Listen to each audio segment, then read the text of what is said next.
What's going on, y'all? Welcome to the very first podcast episode of All Stars 10. I really was on the fence about whether to do a podcast about it or just do it on TikTok like we've been doing the previous All Star seasons. But y'all, listen, I I don't know. I just feel like I want to talk about it in this setting because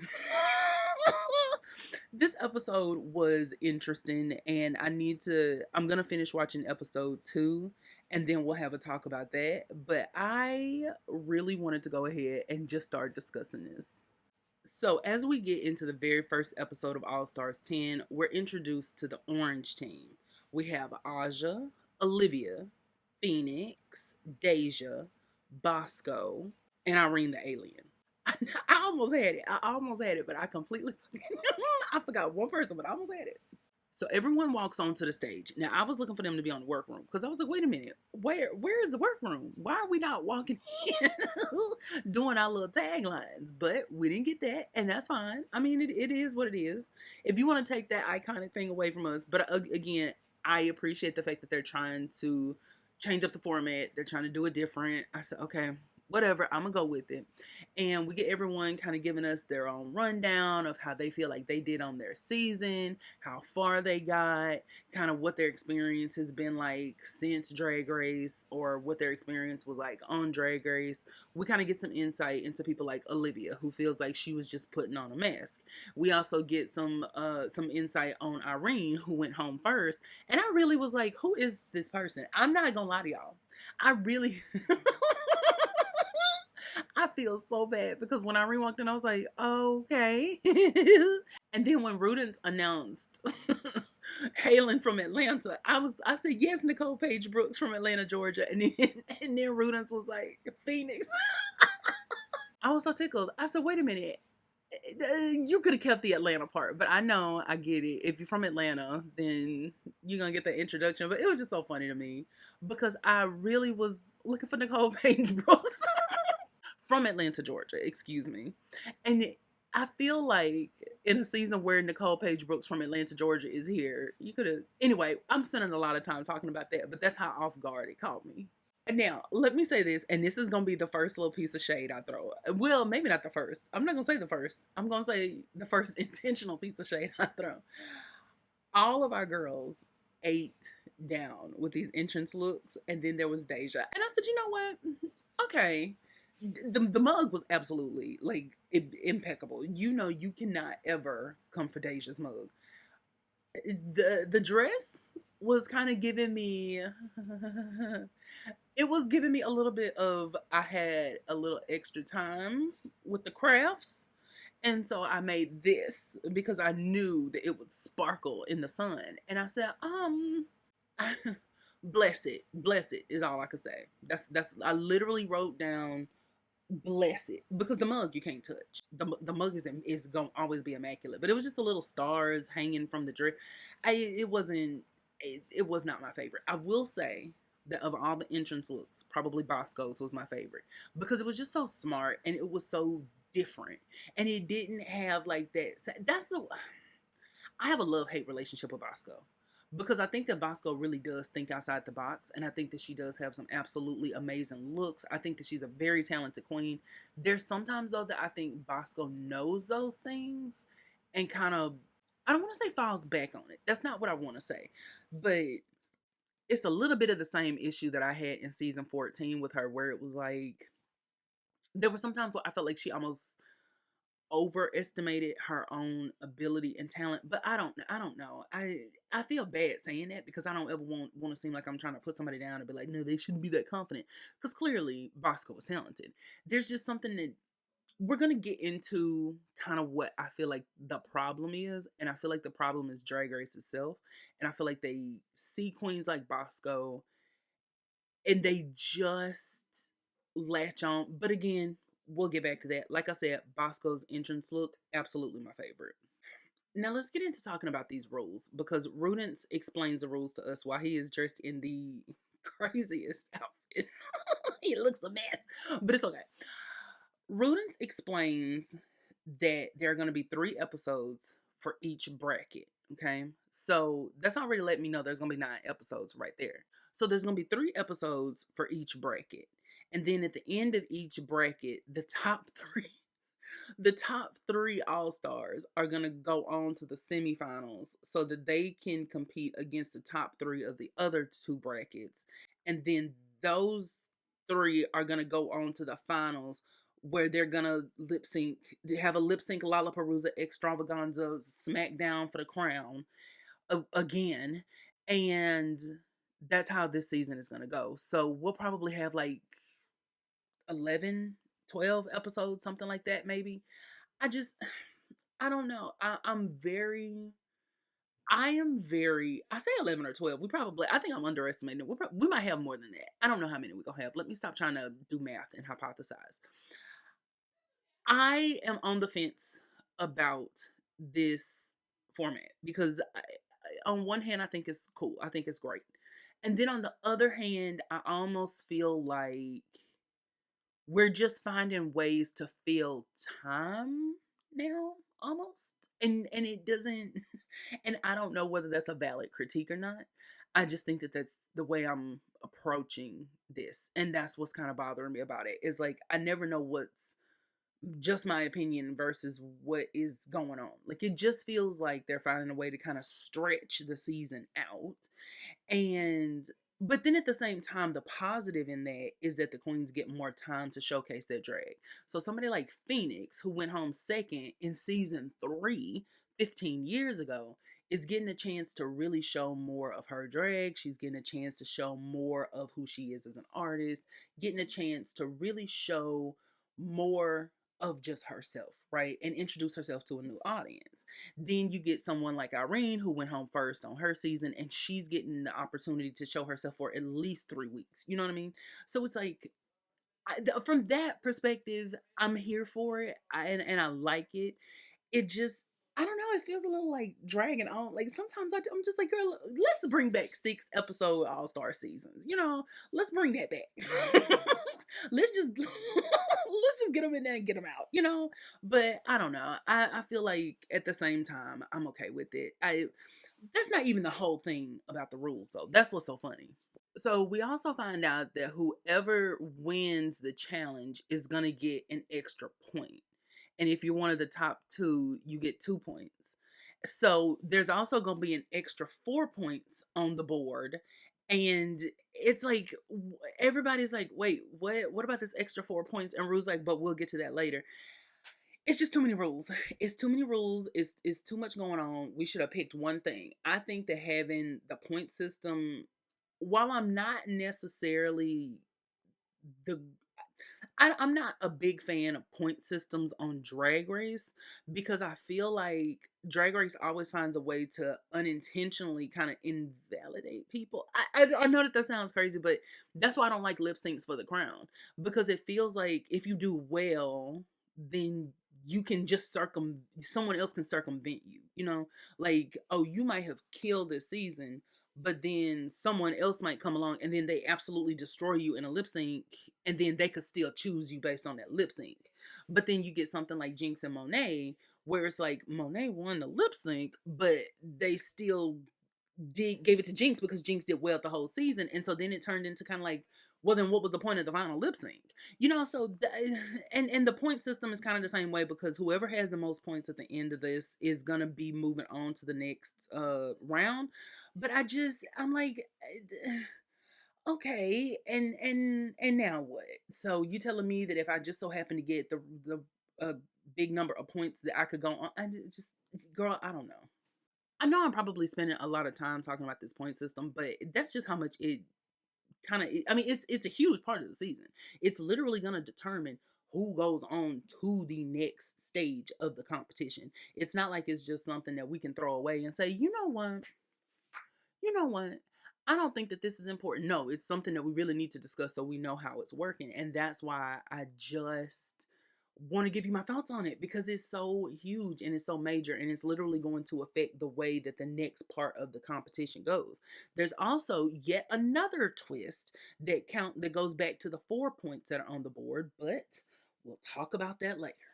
I want to say I truly am glad, like I said, that they're getting these 3 episodes per bracket, because I do think that's gonna bring a level of, like it doesn't feel like they are just booting them off. I know I kind of joked and was like they need to get them up out of here, but that's just from a competition standpoint. I really am glad that they're getting a chance to showcase themselves.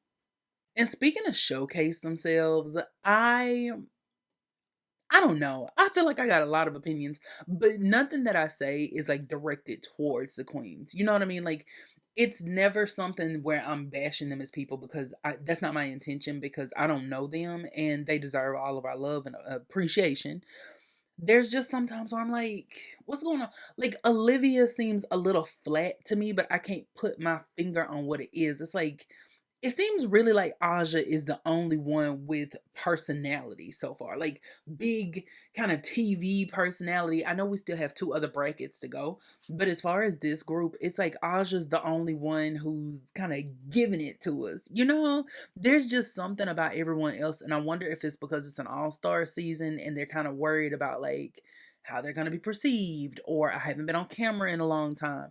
And maybe they're a little worried about that. I don't know. I can't figure it out. I don't know what it is. I can't put my finger on it. But everyone just seems kind of like Olivia seems like she's still putting on a character. She's like, yes, girl, like girl, we understand that you are in the ballroom house with Aja. And it's like every 5 minutes she's bringing it up. It's not that frequent, but it seemed like they brought it up like 5 times. But that is something to be proud of at the same time. It's not that it annoys me specifically that she brings it up.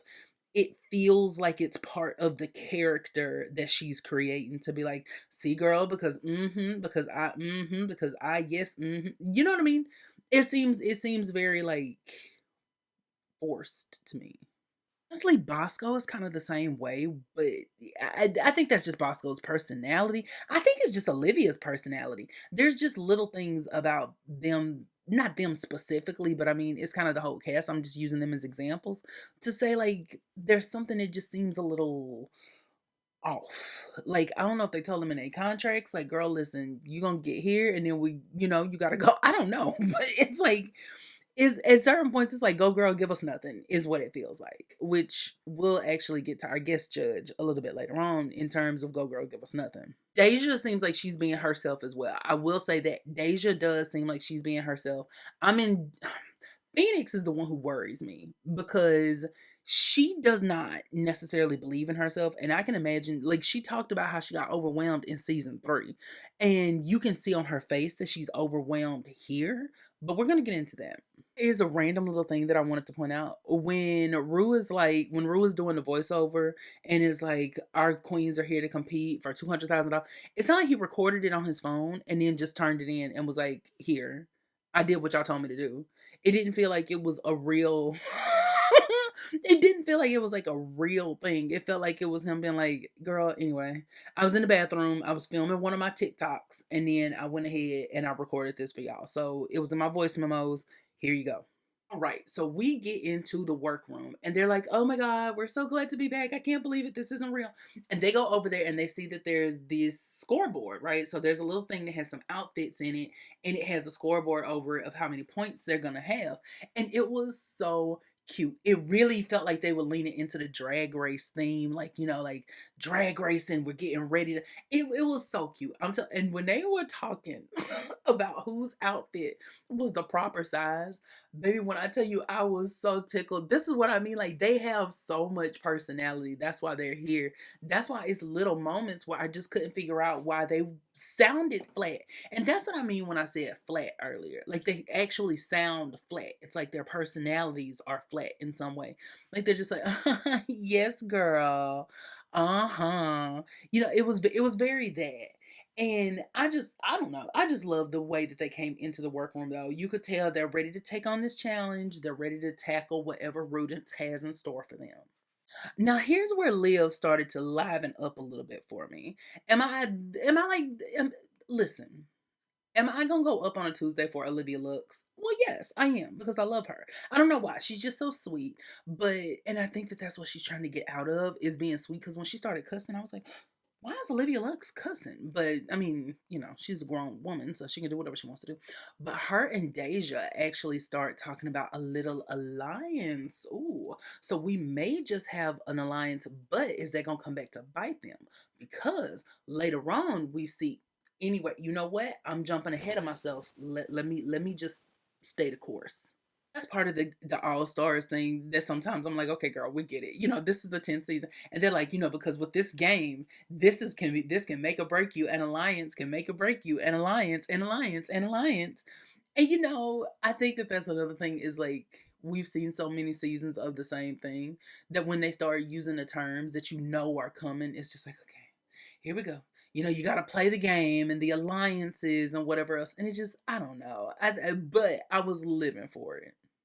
So the queens find out that their very first maxi challenge is going to be to write a verse for Winner Winner Chicken Dinner. It's going to be a rock song, apparently. And I was just. My flabbers weren't gasted. I just had the flabbers. I just have them. The flabbers are just in place. They're standing still. They're not gasted. They're not too much of anything. They just exist. And everyone is kind of talking about like if they're nervous or not. Irene is super happy because this is going to be her second maxi challenge ever. And I said, oh, this really is going to be this lady's second maxi challenge. Everyone else here for the most part has done two. No, everyone else has done at least two. Most of them made it, a good chunk of them made it a very good ways in the competition. And Irene has only done one and she went home on it. So it's like, she's a little nervous. And then you got someone like Phoenix who knows this is not my forte at all. Baby, I don't write music. I don't do any of that. I think she said she does write it, but I don't know. I know she said she doesn't sing, but I can't remember if she said she didn't write it or not. But she's a little nervous, on top of everything else. Olivia is just kind of talking about how this is, her challenge. Like, baby, I'm a singer. This is what I do. But she doesn't do rock. She tends to let that beautiful voice. And she does. She has a gorgeous voice. I love, love, love, love, love Olivia's voice. Now, Aja already knows that she's about to eat this up. You know what I mean? Like Aja goes into it like, girl, bye. This is what I do. And I like how people are hyping Aja up and being like, girl, aren't you a rapper? And she's like, well, yes, I do. I rap, I sing. And it's so good to see her be so confident and sure of herself and know who she is as a person. I'm so excited to see Aja and what she does this season. I am hoping and praying that my girl makes it past episode 3 because I'm going to cry if she does it. I feel like Aja is my little baby, even though I don't know how much younger than me she actually is. But I just feel like Aja is my little baby. I just want her to be okay. I just want her to like, just really thrive. I feel like this is her time to thrive. Don't now listen, you know how I feel about folks coming back multiple times on All Stars. So, Aja, let this be your last time. I'm just joking. Don't, please try to let it be your last time. But love you down.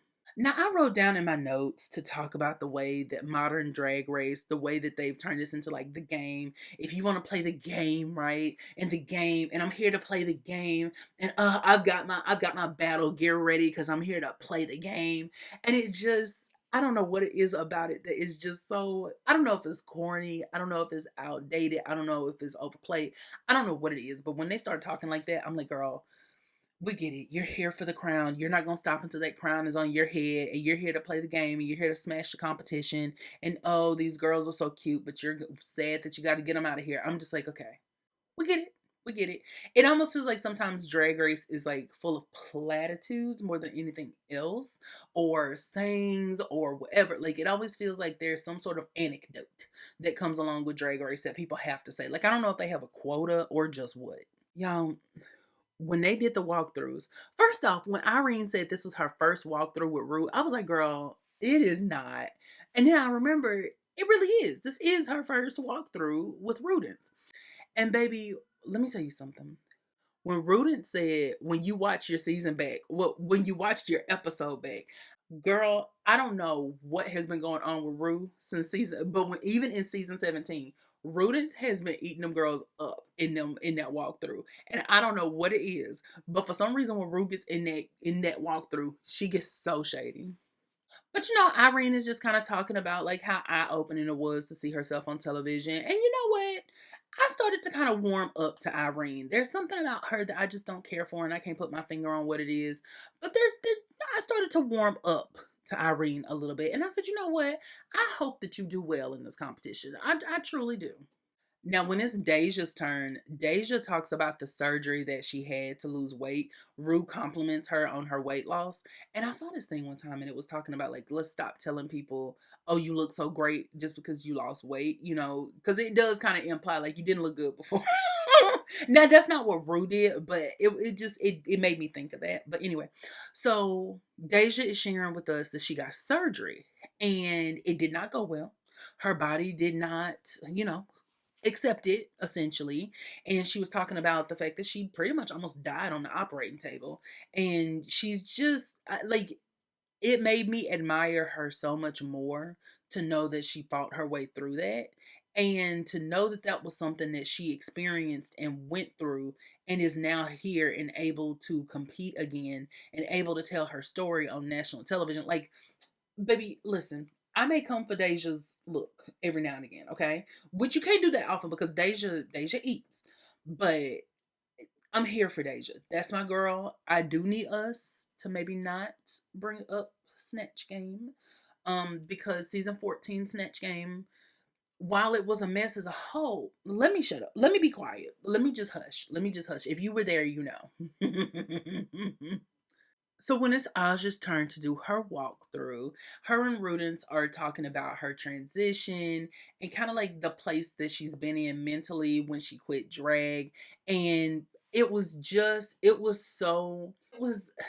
touching to kind of get that side of the story. Because I think a lot of times what happens with especially like fan favorites on Drag Race is we kind of have this idea that they X, Y, and Z. They live a certain way or they do whatever. And I think that Aja really brought light to what it's like to be a Rue girl. And she was talking about how people basically said that she was squandering this opportunity. And she was, by quitting drag, she was throwing away, everything that Rue did for her. And she didn't appreciate it. And I love the fact that she called it out and was like, that's absolutely not true. Because that takes a lot of courage to give up doing something that you love because you don't know where you're at with it. And she talked about how Kylie on All Star 6 actually inspired her to, and it clicked in her head like, I can be a drag queen and I can be a trans woman. And I love that so much. And I think that's the importance of representation on TV. Yes, I'm a gripe about sometimes having too much drag race available to me, but I think that doesn't eclipse the fact that that's what representation does, is it gives you that opportunity to see yourself and say, I can do that. And she even says like that was what let her know like that can be me one day. And I just claps. I'm telling you, Aja is, I just love her so bad. Now when Phoenix comes up, baby, Phoenix is telling us, yeah, well, yes, I've been managing a club, I have my own entertainment company. I say, yes ma'am, yes ma'am, you better show them what you can do with your time. And I love that though. I love that, I think sometimes when you get people from previous seasons, there's this pressure put on them that like, oh, you're from a previous season, so you have to show the young girls what you're about, or you X, Y, and Z. And I love that she's just saying like, this is what I've been doing since then, because 15 years is a long time between your original season. Now, I'm not gonna lie, y'all. I was definitely one of the little shady boots in my mind and was just like, not Miss Phoenix, honey. Not we done dug up Phoenix. But you know who I was thinking about? I was thinking about Venus Delight. And I feel so bad because I kept thinking, when she said she went home second, I was like, you went home second? You went home first. And then I said, oh, that's Venus Delight that went home. Girl, I have got to make a video one day about the story. I have got to make a video one day about her story with the beef stew in the pool. I have to. I just like it is imperative that if I don't do anything else, I have to make a video about that. Because anyway, that is completely irrelevant to what we are talking about. My point here is that I love to see that Phoenix is willing to throw herself into this game and try for that crown one more time, because girl, you deserve that opportunity, just like the newer girls, just like some of the more popular quote unquote like older girls from older seasons. You deserve that opportunity too. And I live for the fact that she's there. Olivia Luxx does her walkthrough with Rudens. And I mean, she just seems so polished. She seemed like she's always in a pageant for some reason. And that's not a bad thing. I mean, she's got gorgeous teeth. She's beautiful. I love to see her smile. It's so radiant. But she almost seems like a cartoon character sometimes because she just smiles incessantly. There's just always a smile plastered on her face. And I'm like, girl, it's okay not to smile for like 5 seconds. It is perfectly fine. And it's just, I don't know. I love Liv though. Like I live for Liv. I think I need to connect with her more as a queen. And I know she has beautiful looks. I know she's a beautiful queen. I know she can sing. I know her and all these things I know, but I think I just maybe need to connect with her a little bit more. So the queens go to practice their dance routine with Jamal puts the D in dance ability sims. And I mean, it's your average kind of like looking to see what everyone can do, what everyone's capable of. For whatever reason, Deja has decided that she wants to put some Missy Elliott into her verse. And I just said, oh, okay. You know what? You know what? Hell yeah. How about that? You do what fits you. Everybody else is being unique. You be unique as well. It just, I don't know, that stood out to me. I was like, girl, what? And then they try to do the little classic misdirect of like, oh, Irene needs to get this. And I was just like, okay, girl. It was the average little dance practice thing. It wasn't huge. Now, when we get back to the workroom and we're getting ready, right, for our performance, or we're getting ready to hit the runway, Liv makes a second alliance with Aja, and they basically decide that they're gonna try to get close to as many girls as they possibly can, so they can kind of see what the strategies are. And I just said, girl, okay, you know what?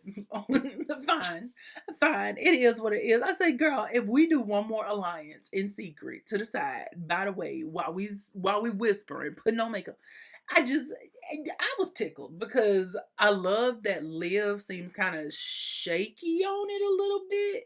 And then Aja is like, no, baby, we're each other's top priority, right? And then you kind of get Olivia being like, mm-hmm, yeah. Well, yeah. Mm-hmm. And I said, I don't know, Aja. I know that that's your ballroom sister, but you may need to you might want to put your faith elsewhere. Speaking of Aja, Irene kind of tries to come for her a little bit. Now, Aja and Irene had this discussion where they were talking about how some girls just can't take shade, right? They can't take like friendly shade. They can't take it and they can't dish it out. And it was supposed to be like, we were supposed to, as the audience, have this like, moment. And then for Aja is just like going around asking everybody, like, girl, what are y'all doing? Just being happy go lucky and friendly. And then Irene comes out of nowhere and it's like, girl, going around da da da while you look like that is crazy. And you can tell Aja is like, Mick squeeze me? Aja gets quiet. Aja stands still and gets quiet. And everybody in the workroom is kind of looking like, okay, where did that come from? And I fully agree with what Bosco said. Like, baby, this is something where you're probably going to have to like align yourself with people. This might not be the best time to come for someone in that way. Because here's the thing. I know that there's a big competition. I know there's a big conversation about like what drag queens are really like, and we wouldn't be able to take it if we were actually. And I can understand that. I'm not a part of the drag scene myself, so I don't have like upfront testament to that. I can't tell anyone how to feel, how not to feel. What I can say is that on TV, when you're on TV, when you put yourself out to the public, you're opening yourself up for public opinion. Girl, it's been many a day where I just sit here and be like, you know what? I know what I said. People probably gonna think it's crazy as hell. And I just say, but you know what? I put the opinion out there. So whatever people think is what they think. Because I offered that. And I think that it's kind of the same situation with Irene, where like I think sometimes when people with certain personalities say things, it doesn't come off as shade. It comes off as mean.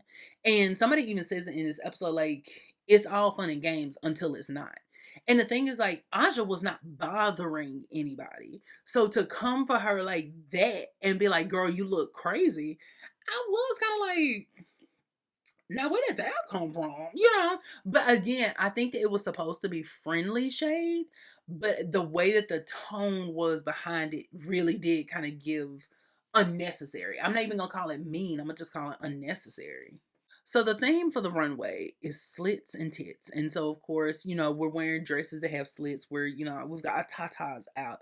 I fear that Miss Phoenix ate. I fear that she ate that up because she had on like this purple get up and it like her face was covered and then she had and then there was like some zippers down the sides and she unzips and the TTs come out and I was like, Miss Phoenix low key ate that up. Now, don't get me wrong. I think everybody looked good. I think everybody's outfits. And then I forgot to mention that Aja was dressed like Rosaray in her entrance look.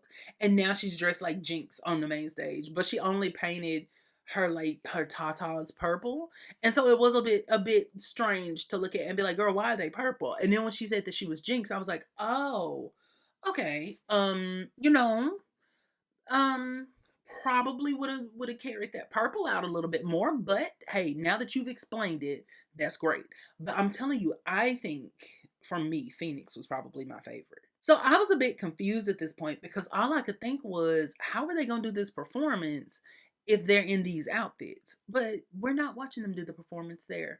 They already recorded the performance and then they're going to, and it was supposed to be a music video. So I guess that's why it was, whatever. But I just couldn't figure out why we didn't just get a chance to watch them do the challenge. Like, why did you record it and then show us them on the same stage performing?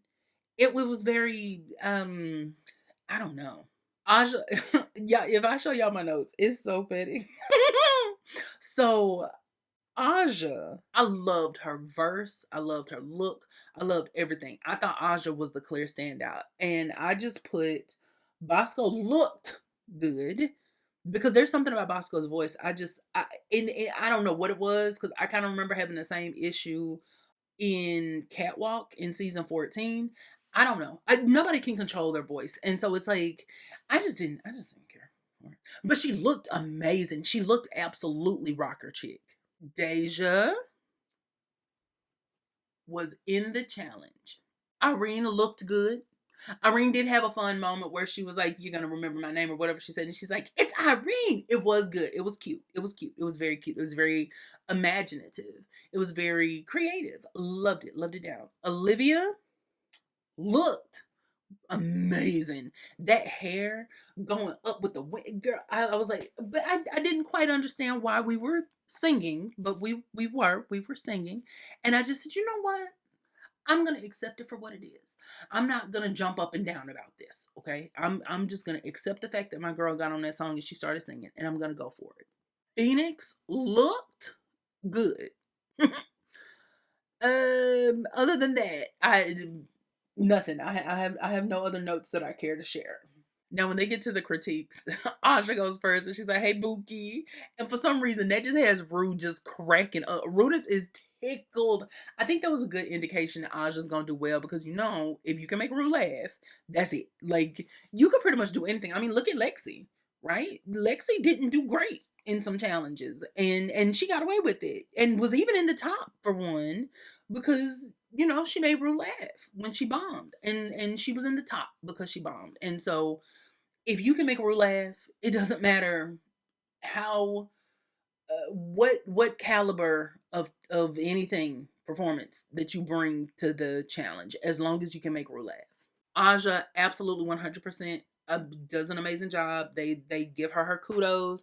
They say how great she looked. They do tell her, you could have put a little bit more purple on that body, but other than that, we're good to go. She looks gorgeous. Ice Spice as a guest judge is,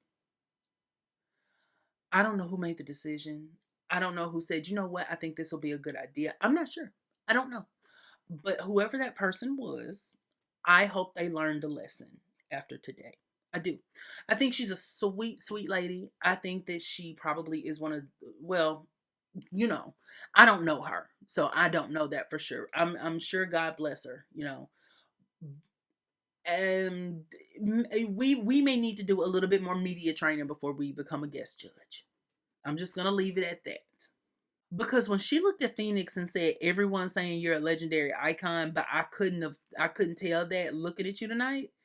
The way everybody kind of like gasped, everybody was like, "Oh, uh, okay, wow, wowzers!"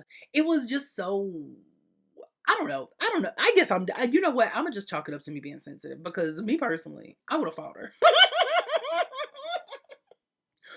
I would have been like, girl, what are you talking about? Because what have I done to you? What have I done? What have I said to you? But when it gets to Irene, they're also talking about like how Irene, they loved her so much. And I just said, oh, you know what? Okay. What I don't know. I think that my personal taste is that's why I try not to like talk about people's performances unless they're objectively bad or objectively good. Is because like to me, although Irene looked good, I didn't care for her verse, but they loved it. Bosco, I don't know. If it had been up to me, Aja would have just won by herself. And there wouldn't have been anybody else. But no, I mean they did good. It was I just anyway. Let's just move on. Now I did want to say this too. Rudence tells Phoenix that she has a lot riding on her shoulders to represent Atlanta drag, and I was gonna say Irene. You can literally tell that Phoenix is already overwhelmed with everything. With the critiques, you can tell that she's overwhelmed with being on that stage. You can tell that it is overwhelming her. She just gets quiet. And I fully understand why she was just like smile and nod, smile and agree, smile and nod, just say, mm-hmm, yep, sure is. Mm-hmm.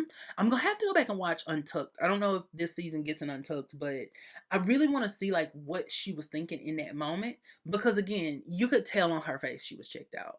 And I think it was more of a self-preservation thing. So I was like, girl, I am rooting for you. I want you to make it. So our top three of the episode are Aja, Bosco, and Irene the Alien. And I said, you know what? Hey, there's room for everybody. So the top two end up being Aja and Irene. And when Rue goes to say the name of the song and it's like by Ice Spice, you think you the shit, a fart or whatever, and she just starts like maniacally laughing because of how ridiculous it sounds. I don't know why that was just so funny to me. I'm like, girl, Rue has been in the game since the 80s, and she's up here saying this, and you could tell that it was just so funny to her. It was like a little kid song almost. She was so tickled, and I said, you know what? I understand why. I understand why. Now listen, the song is a mess. Okay, I'm gonna just be 100% honest with you. The song is a mess. Aja though was eating it up. Aja was giving us a performance. Aja was on that stage showing us what she does. And Irene said every TikTok move that I can possibly remember, I'm gonna bring it out. She said every single thing that I can remember that people do sometimes, I'm gonna lay on the floor and I'm gonna beat it while my booty goes up and down. And I said, you know what? You know what? Bring out them staples, okay? Bring out the tried and true, and let's see what happens. And let's see how you like it. Aja wins because Aja definitely, I think of the two, put on the better performance, and I was living. So this is when we get. So Aja wins her prize first off. So she wins, I think, like 2 points, and then she gets a cash tip of $10,000. That's when we find out the rest of the things about the rest of the points. So Irene gets her 2 points. Then we move on to the bottom four because in this competition, if you're not in the top, you're in the bottom. And I want to say Aja winning felt very, very correct. So apparently, the bottom four each get a point, but they can't keep it for themselves. They have to give it to the person that they think is the MVP. I don't fully understand what that means because I don't know if they mean at the end of the competition. I don't know if they mean at the beginning of next episode. I'm not 100% sure. I'm assuming at the beginning of next episode, but that doesn't mean anything. And we also got episode 2 at the same time, so I'm going to be going over that in a separate episode because, girl, I want to give myself time to watch it and absorb it. So I guess then all my questions will be answered. So, overall, I think it was an okay episode. I think it was interesting. I do. I do think that it was entertaining at least. It was good to kind of see some of our favorite queens back in the fold. Some that maybe we didn't expect to be there. It was good to see them back in the fold. And I mean, overall, I'm invested to see who makes it to the next round. I am. I truly am invested to see what happens from here, how their alliances work out if they even do, come into play. And I can't wait. until our next episode. And you know what? I'm not gonna say MVP. I'm also not gonna give anybody a two. I think at the end of every episode, I'm gonna give who I think was my like standout that episode. And for this one, it was definitely Aja. I think that her personality was on full display. She felt very comfortable. She did great in the challenge. Her runway was awesome. And I enjoyed getting to know more about her journey. And I enjoyed getting to know more about sort of where she is now versus where she started. And it's always good to be able to kind of go back and see what a person experienced, because I think that puts a lot of their run into context and it helps you to learn way, way, way more about them. So that's it for me, y'all. I am going to go ahead in this. You can find me everywhere at Real Life with G. You can find me on Instagram. You can find me on TikTok. You can find me on YouTube. You can find me there at Real Life with G. And you can also find my other stuff if you like talking about Charmed, if you like talking about Buffy, things like that. You can find that at They Call Me Mr. G. And you can head on over to my Patreon, Power of G, so that you can get in on the action. I talk about a lot of stuff. So I will see y'all in the very next episode where we're going to talk about episode 2 of All Stars 10. And I hope you enjoy it. I can't wait to see you next time. Bye.